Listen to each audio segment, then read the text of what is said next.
বন্ধুরা, এই মন্দিরটা আমরা নির্মিত করলাম, কাজটা করে কমপ্লিট করলাম আজকে। তা বন্ধুরা, এই মন্দিরটা দেখতে কেমন লাগে সবাই জানাবে, শেয়ার সাবস্ক্রাইব আর আমার চ্যানেলটিকে সাবস্ক্রাইব করে দেবে। ঠিক আছে বন্ধুরা, এই মন্দিরটি হচ্ছে বেদেবদা নাম মা কালীর মন্দির।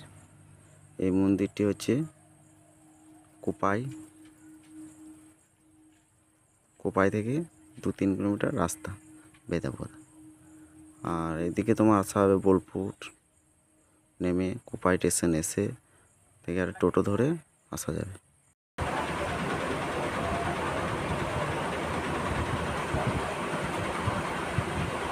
মন্দিরটি পরে খুব ভালো লেগেছে, আমাদেরও ভালো লাগবে।